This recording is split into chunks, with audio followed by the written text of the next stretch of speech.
Okay.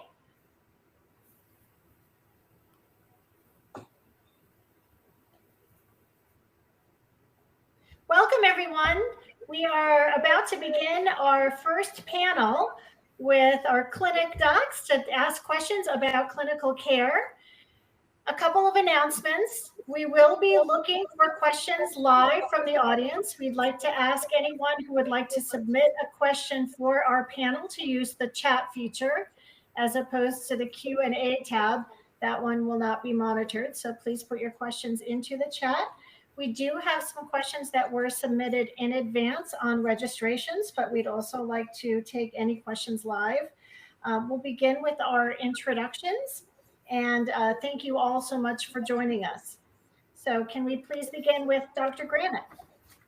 Hello, everybody. My name is Volkan Granit. I am at the University of Miami. I'm the medical director of the Multidisciplinary Clinic at ALS Center at the University of Miami. Okay. And Dr. Gutierrez? Yes, good afternoon, everyone. My name is Amparo Gutierrez, but I go by Amy Gutierrez, and I'm the medical director at the Orlando Health.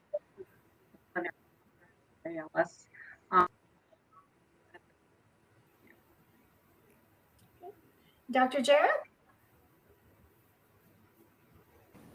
Hi, I'm Dr. Jerath. I work also in Orlando, and I'm the Neuromuscular director for the ALS clinic at AdventHealth. So I don't know if we're neighbors, Dr. Gutierrez, but I'm sure we'll run into each other and share some patients. So thank you for having me here. Thank you for joining us. Dr. Pulley? Hi, I'm Michael Pulley. I'm the director of the ALS Center at the University of Florida in Jacksonville. Okay, and Dr. Vuong? Good afternoon, everybody. Medical Director of the Health ALS Clinic in Fort Myers, Florida. All right. So we will begin. I'll keep an eye on the chat box to see if questions are submitted. We did, as I mentioned, have some questions that were submitted in advance as people were registering for our Hope Help Symposium. And one of the first questions I'd like to pose to the panel has to do with treatments and how to decide what treatments to go on. And if someone is experiencing side effects, are there different side effects and how to manage that whole decision-making process? Who would like to take the first question? I can start. We recommend, it's an individualized decision. We have to get into context and consider everybody's choices, their lifestyle, and what's available. We do not have, unfortunately, too many options. We tend to suggest, I think all of us, Riluzole to everybody who can take it. It's easy to take. It's usually well tolerated, and it's not that expensive. So that's, if tolerated, I think it's an easy question. Edaravone or Radicava, it's a harder question. It has been demonstrated to benefit in a smaller group of people, and there are important lifestyle considerations when taking it. And it's quite expensive, but when people are interested, if they're an appropriate person, we definitely recommend it. And these are the only two appropriate things, and other than experimental treatments and supplements.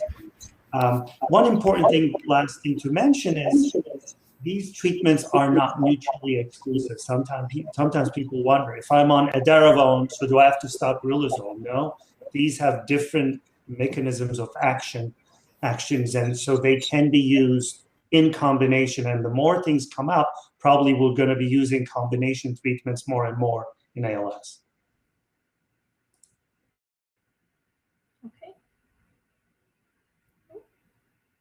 We lost Dr. Pulley, so we hope he comes back. Okay.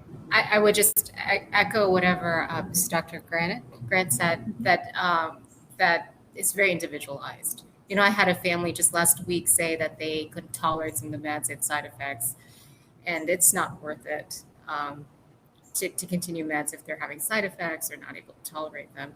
So every patient's different, and as long as their quality of life is in check, That's the most important thing.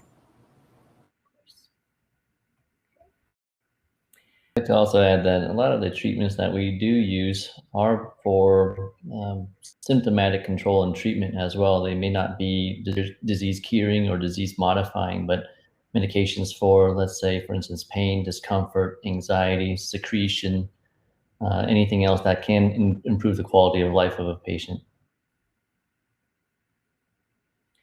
Okay, and I'm going to pull a question off of our chat box. It says, given a PET scan, topathy constancy with Alzheimer's, what further tests are warranted immediately and later on?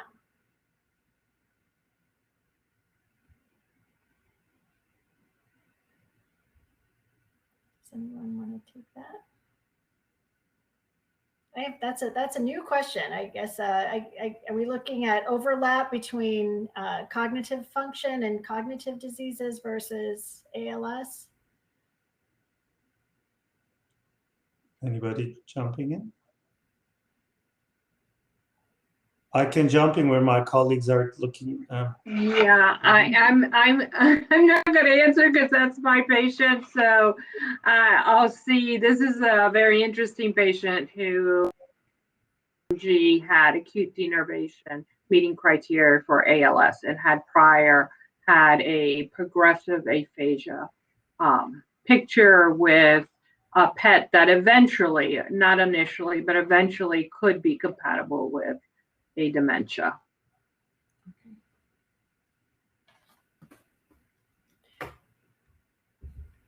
So can we talk a little bit about that? You know, I think increasingly we're finding, and at clinic we're talking about FTD. Or can we talk a little bit about that and how it presents and what percentage of people it presents? We used to think ALS only affects the body and the mind stays fully intact. Is that true? And what are we looking for when it comes to FTD or cognitive function?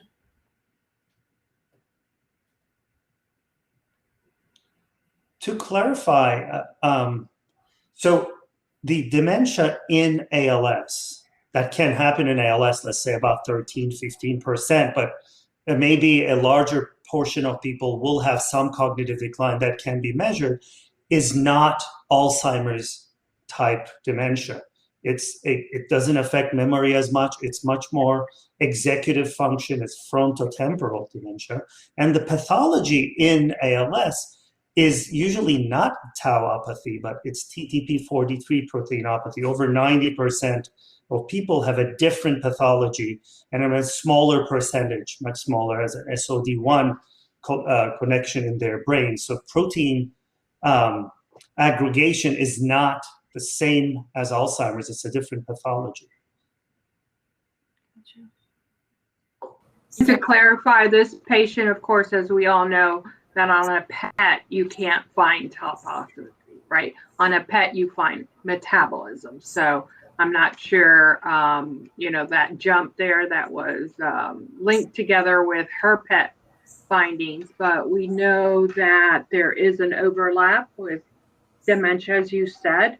I think that that's a poorly explored area, especially when a lot of our patients do have bulbar onset and lose their abilities to communicate and need devices. And so to the extent that, you think, well, what's going on? Is it really the lack of them not being able to communicate or something else going on? So it is an interesting area. Yeah, and I just wanted to jump on this topic because I do these rare diseases with genetics, and the rare VCP mutation that causes FTD and of course ALS, inclusion body myositis. Those things are very hard to diagnose. Of course, I've published on that, and so sometimes patients can present in very unique ways, very different from their family members. So some, as always, I'm biased towards genetics, and if that's not been done, that's some area to explore. Yeah, this patient did have genetic. Go into it because there was a lot of concern on the husband's side about genetics, but we didn't. We did the in vitae panel and really didn't come up with. We came up with a unknown significance. But yes, we have done a full genetic panel on her. Perfect. Just I couldn't resist. I know. Well, thank you. At least you're supporting that I have done all the next steps. Thank you so much. Okay, and we have a question in the chat about prescribing Dexa sertraline. Anybody would like to comment on that? Is there any cause for concern about prescribing those two drugs together? So typically if I'm going to be prescribing an antidepressant, I'm going to be checking for cardiac function on patients. Typically we can check for as an EKG, looking at QTC or any other types of arrhythmias that there won't be an interaction between the two drugs.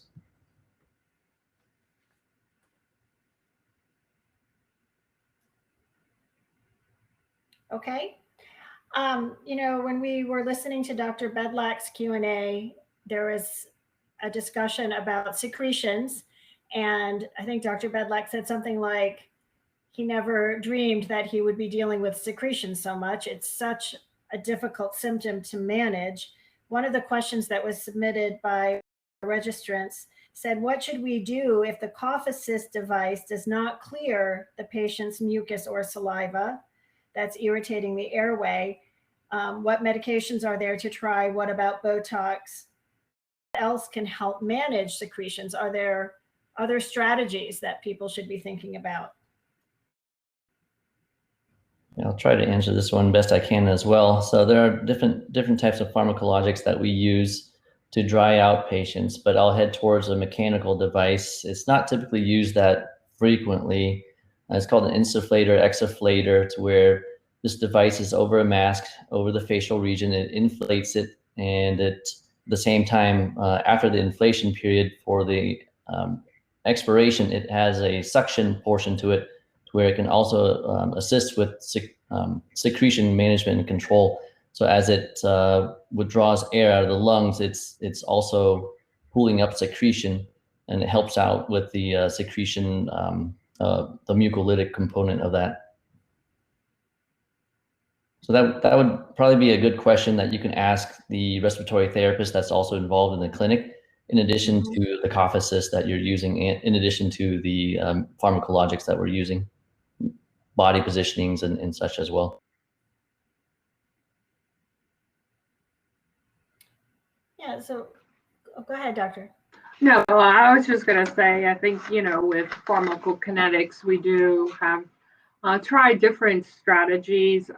Sometimes they're a little bit successful. I have found that in some patients, Botox is successful, but I usually start with amitriptyline or nortriptyline, and then Robenol.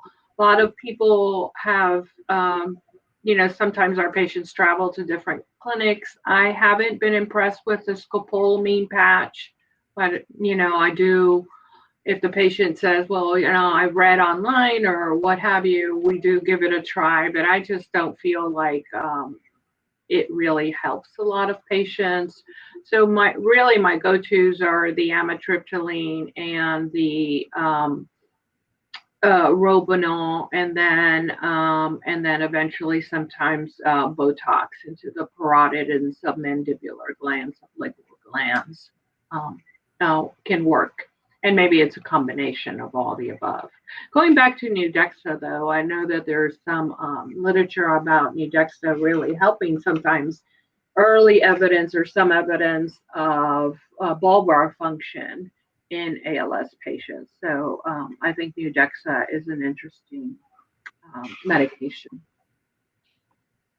If a patient wants to try Dexa and they don't have PBA, is that something they can talk to their neurologist about?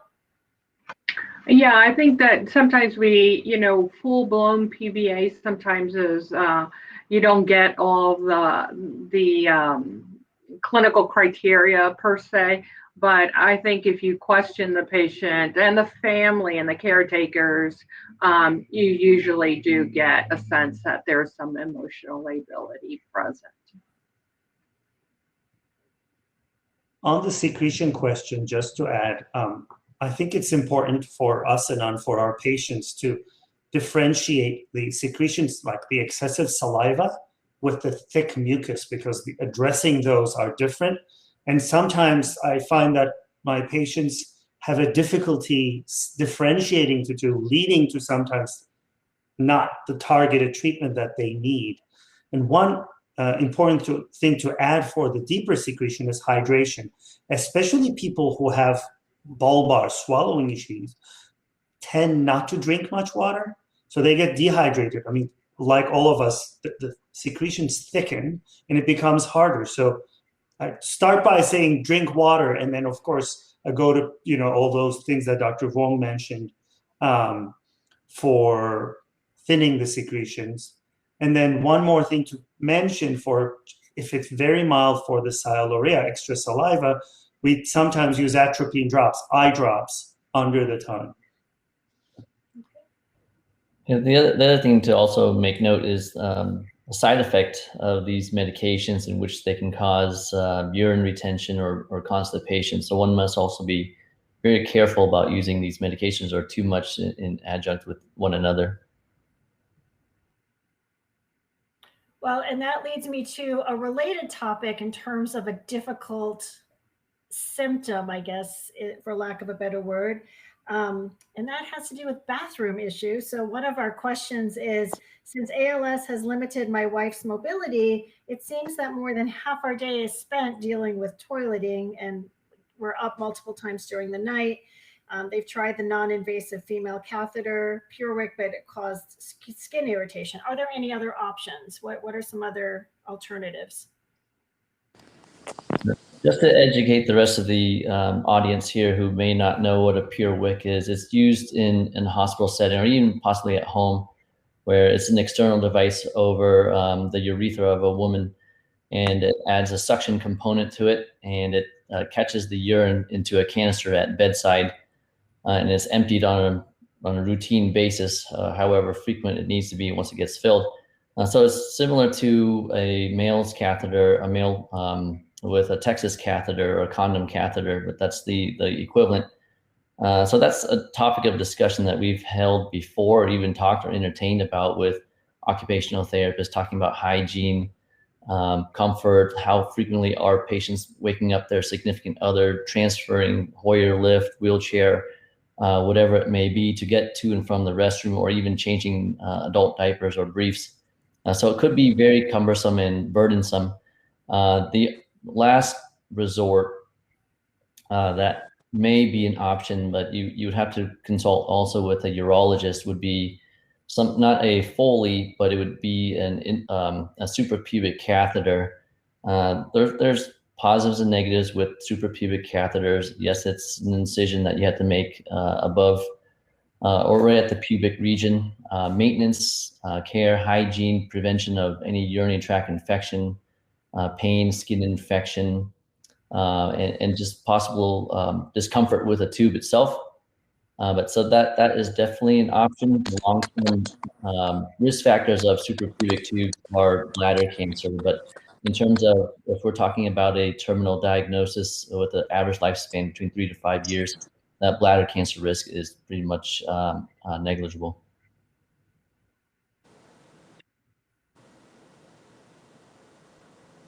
Okay.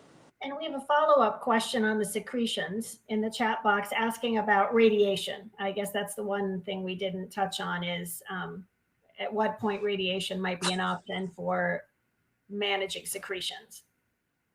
Can you guys hear me? Yes. Hi, Dr. Pulley. Welcome back. Hi, sorry. So I've used the radiation treatment. There was a study done at the University of Kentucky where it was shown to be effective and last pretty long. Like, unlike Botox, you don't need to get repeated treatments, and there really aren't very many side effects at all. We've actually done it at our Proton Center at University of Florida with several patients, and actually have pretty good results. I've given patients Botox too. I missed what you guys said earlier, but some of the other medicines, I use them in combination. Like if somebody needs appetite stimulant and they need something to help them sleep, I might use something like amitriptyline that might, do multiple things at the same time. So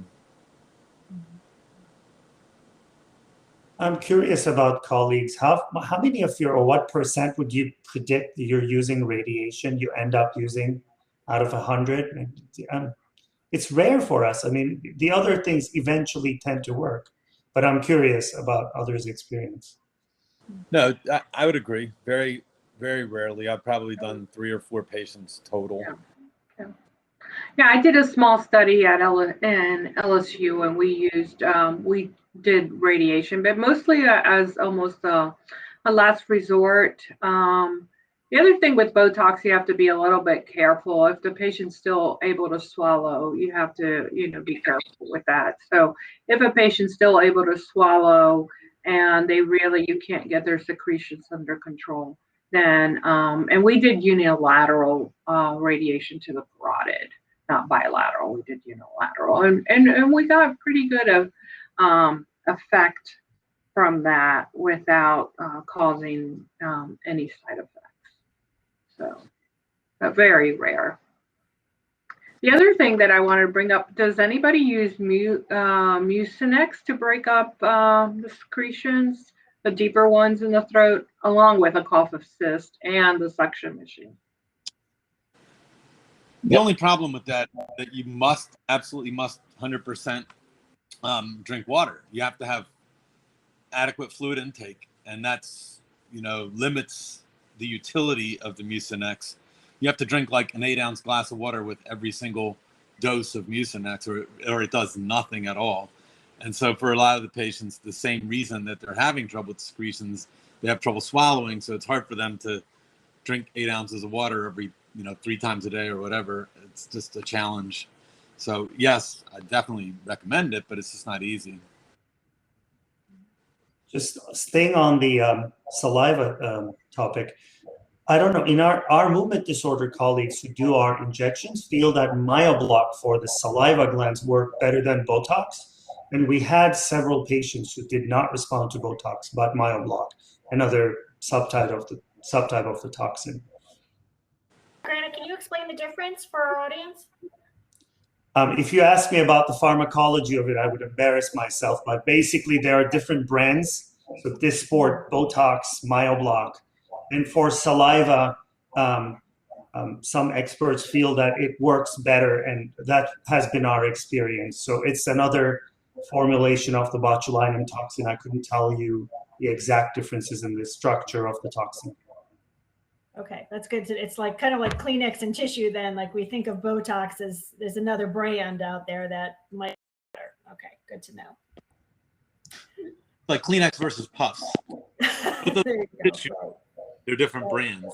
Exactly. So yeah, and funny thing, I once had a patient, and the myoblock is actually considerably cheaper, so I used it for him because he had to pay out of pocket to get it, and then it didn't do anything.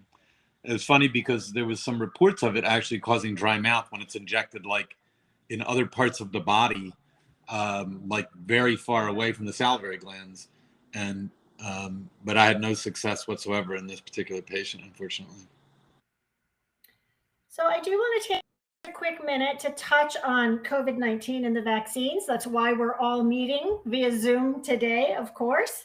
And so one of our questions was, what should PLS patients who have abnormal breathing caused by spasticity affecting the chest muscles, what should they and their doctors know if they get severe respiratory infection from COVID or another virus? And would the treatment options be different?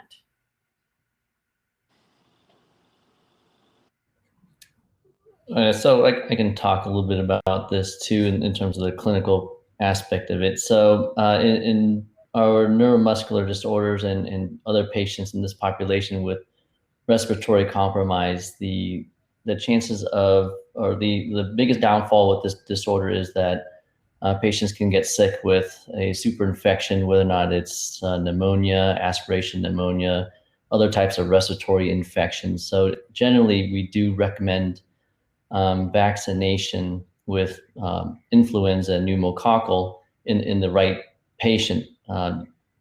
We'll also have to be careful about if a patient's on concurrent any type of immunomodulator or immunosuppressants, that certain vaccinations we tend to avoid, but that's a whole different subject in and of itself. But yes, so in general, we do recommend, without any contraindication, for vaccination.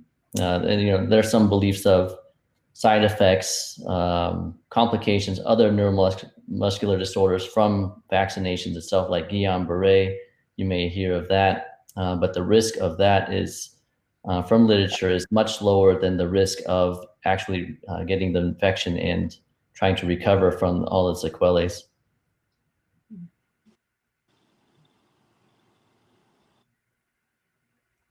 We should mirror this, because this is important. Our patients are asking, I have ALS, I'm not going to be vaccinated in case I have inflammation, my disease can get worse. And I say, if you do get COVID, you will get much more inflammation, most likely, and you'll end up in major trouble. And we have lost patients to COVID, especially when there are respiratory issues at baseline. So it cannot be overemphasized, I think, that vaccines, unless a person has a specific ALS unrelated reason not to take it, cannot be overemphasized how important it is to get vaccinated in our state where people are unfortunately so skeptical. I'm not aware that there's any valid reason not to get the COVID vaccine. I don't know of any, period. I don't, except for personal belief. That's the only reason that I think is justified. If somebody just says, I don't believe in vaccines or something like that, I'm not going to, have a big debate with them, but there's not really a medical reason not to get the vaccine. There just isn't. I think with the explanation as to what type of vaccines are available, how they work, and maybe discussing a little bit more education to the patient, definitely political, all of that aside, and personal beliefs aside, at least from the medical component with evidence-based practice. So that's the way I tend to approach it. Obviously, it's a choice that the person can make, but as well as us, or at least us as providers, giving as much information as we can to the patients so they make the appropriate choice for themselves. So I want to shift gears now and kind of go to a big picture question having to do with clinic and the benefits of clinic. We had a question that was submitted in advance, and I see a related question in the chat. So I'll just read that one. In the later stages of ALS, and with cognitive impairment or near paralysis, what is the benefit of an ALS clinic over hospice? Please share your judgments. Well, I think one of the things that evolved from COVID is actually that we get paid now for virtual visits. And I think it's the perfect scenario for people who have more advanced disease, because the travel to the clinic is such a burden. Not having to leave the home is such a bonus for the patients. We can still have all the different specialists see them. We set up a video camera in one exam room, and just like we would if the patient were actually there physically, everybody rotates through that room, sees them just like they would if they were present physically. So yeah, I think that's the way to go for more advanced cases. I want to add something. Sometimes there's an impression that once a person is in hospice care, these can work in parallel together synergistically. It's not mutually exclusive. There are certain features, certain insurance-related issues that will happen, such as power chairs or certain interventions that insurance will not pay if one is in hospice. But the person is completely entitled to the multidisciplinary care. And as Dr. Pulley said, now that telehealth is an option, there's no reason not to continue multidisciplinary care, even if there is hospice care involved.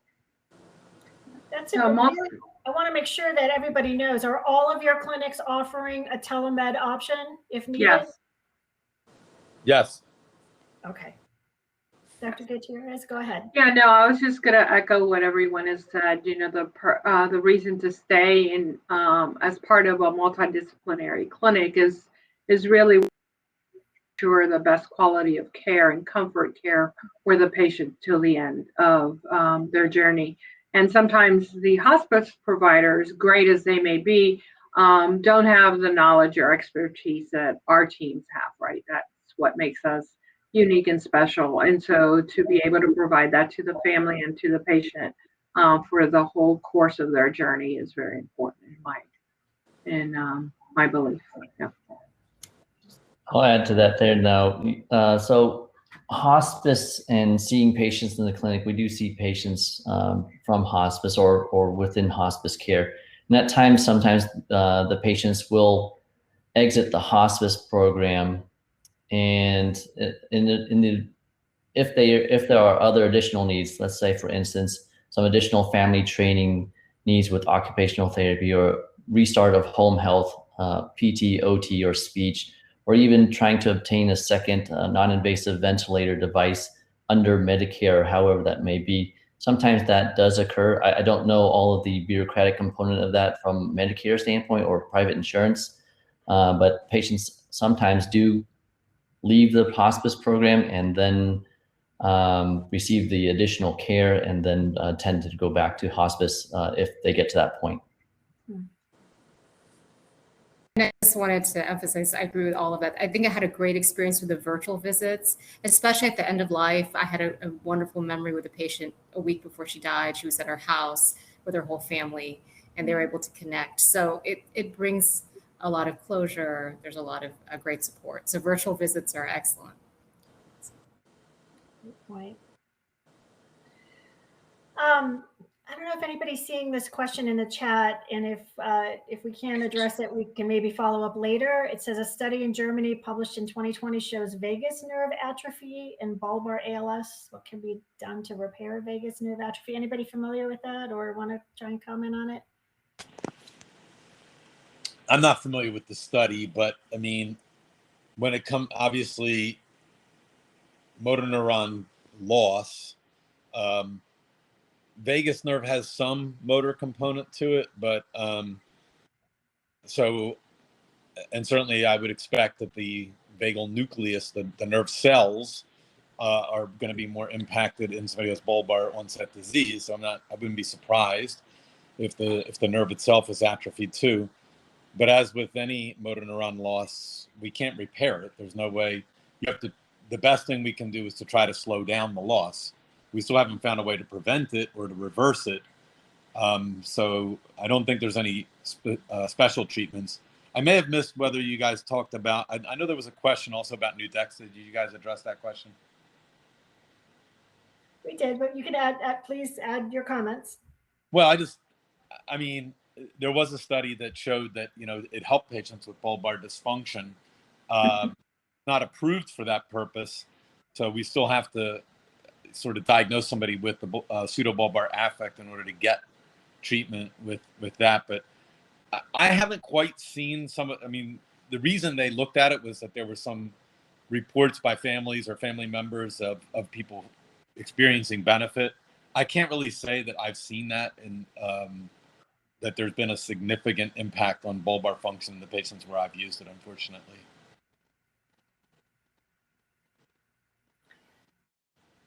So we've had, there's some additional questions in the chat back to kind of end of life discussions. Is this something that the clinic teams regularly tackle? And are you all comfortable with having those discussions? What do you think are the greatest barriers to having those discussions with patients?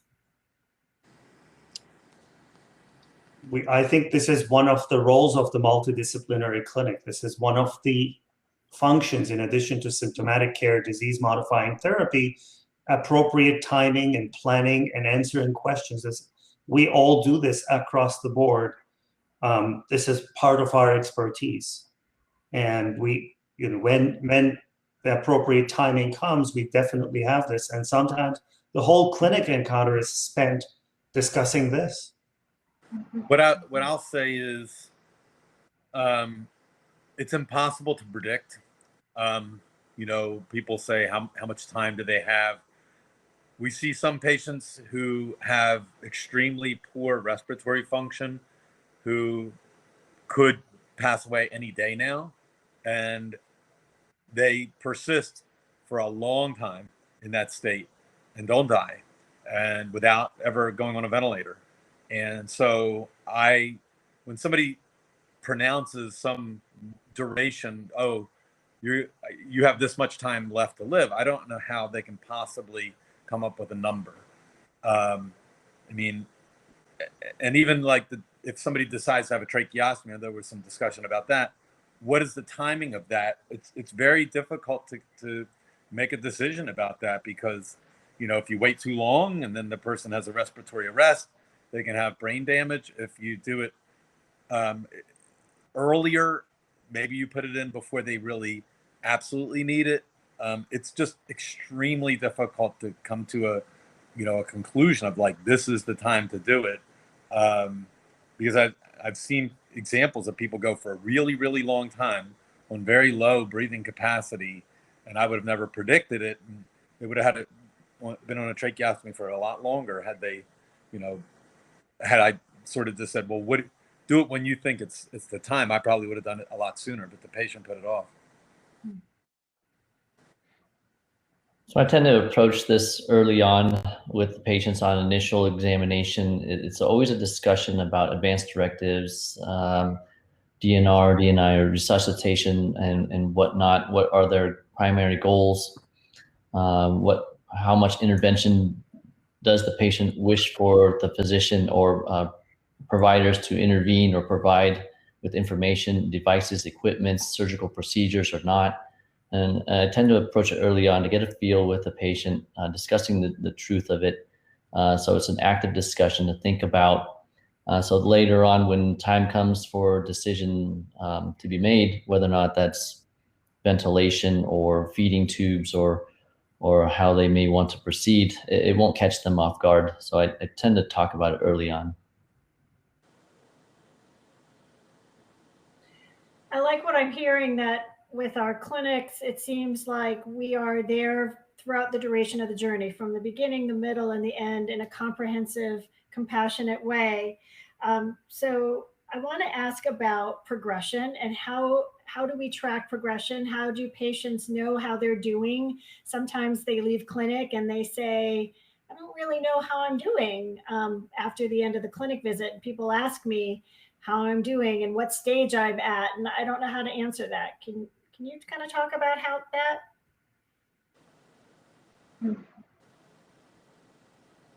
I guess I'll start. Sorry, excuse me. I'm a little bit of mixed feelings about that. We do the ALS functional rating scale. I think that has, and that was used. It's used in research very. And then it's an important part of it. That's the only scale we do have. I try to be supportive of patients and not saying this is your stage, or I feel like that's not important. Is how they're doing is, are we helping you with all your symptoms? Are you having the best quality of life you can have? Are you able to enjoy things that you want to do? And how can I facilitate that for you and your caregivers versus, what stage I'm at? Because I think that we could get bogged down with that. I feel like that somewhat can be negative. And I feel you're doing great every day that you're able to wake up and smile and enjoy whatever pleases you. You're doing great.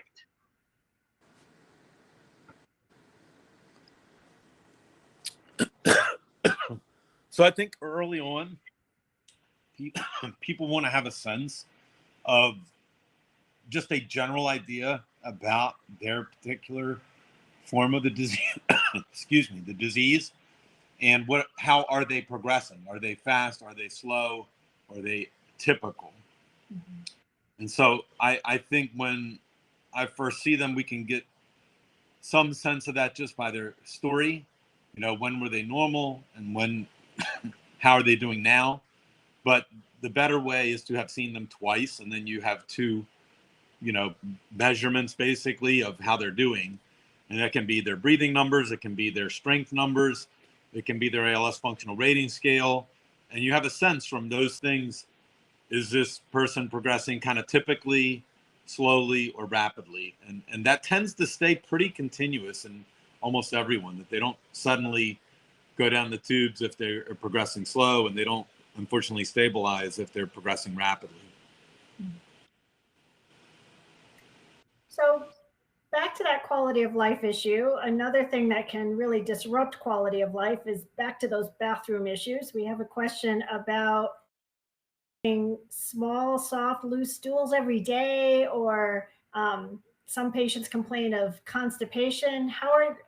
That's not a system that's supposed to be affected by ALS. So why do ALS patients suffer with constipation and diarrhea sometimes, and how are those managed? I think the important thing is what Dr. Granit and Dr. Pulley mentioned earlier is hydration. Hydration is a key component for routine bowel movements. So nutritional intake, how much fiber you're intaking, what type of foods are you consuming. I think that's an important discussion that the dietitian within the clinic can also have with the patient. But at least from the physician standpoint, if there's going to be an approach for constipation, you ask yourself, is it hard to push out? Is there too much loose stool? Do you need to bulk it up? Are they having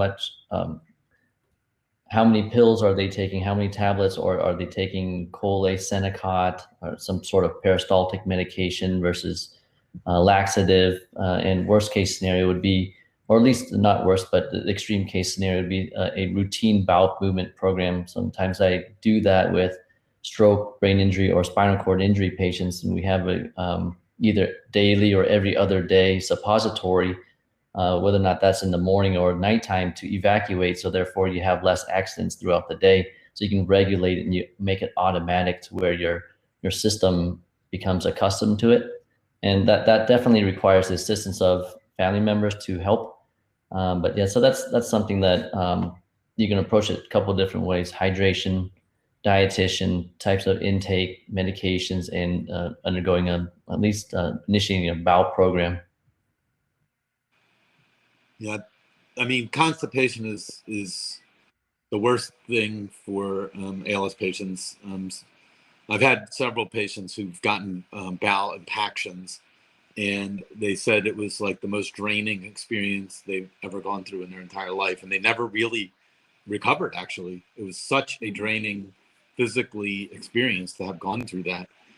So if somebody says which is better for them, diarrhea is much better than having a bowel impaction. And it's interesting you brought up the suppository, because I had a patient who was telling me that the only way they could have a bowel movement was laxatives, and then they had like very loose runny stools and all this.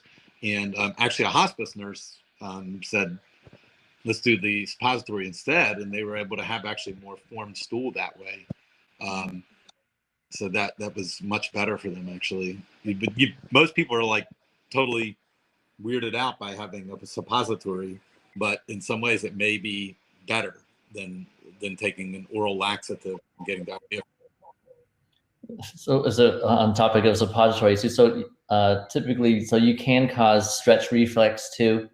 So we do digital stimulations with lubricants and whatnot with a rectal vault, and also that stimulates the bowel to relax, or at least to contract and to empty out the distal colon. Mm-hmm.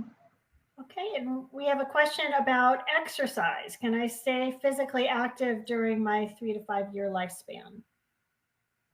Huh? What are some guidelines that you would offer to someone about exercise? Earlier in the course of the disease, when people still have more preserved function, yes. But I think that there's two sides to this. One is, if the patient likes to exercise and wants to exercise, because I'm very big about quality of life, and I'm not very big about family, sort of whipping somebody and saying, you've got to exercise, and they hate it and they don't really want to do it. But on the other hand, it may help preserving some function. As they get more progressed, though, it's just going to fatigue them. And now, they do exercise, now they can't walk down the hallway or something. So you have to, change your approach depending on where you are in the course of your disease, and whether it's just wearing you out and making you not be able to do other things later in the day as you progress later in the course of disease.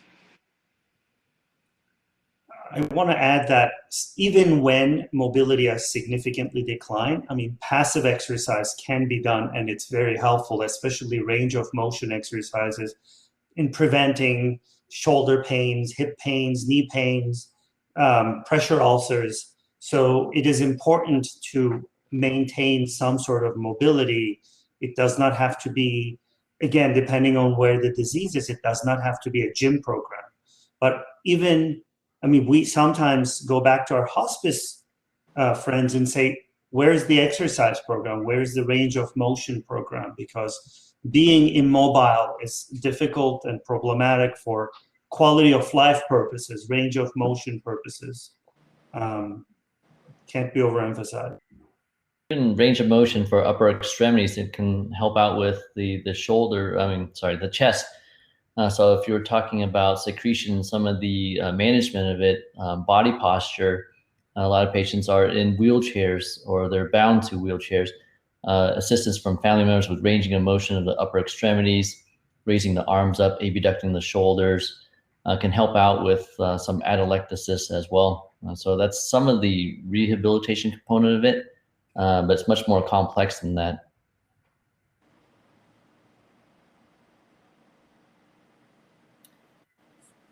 Okay, and we've got another question about new Dexa that it wasn't covered. Are there other options for that? Can you get that from in a different form or from a compound pharmacy or something like that?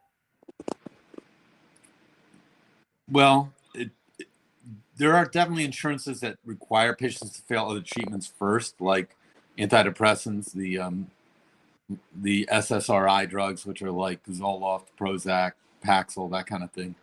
So sometimes you have to have tried that before they'll let you use new Dexa.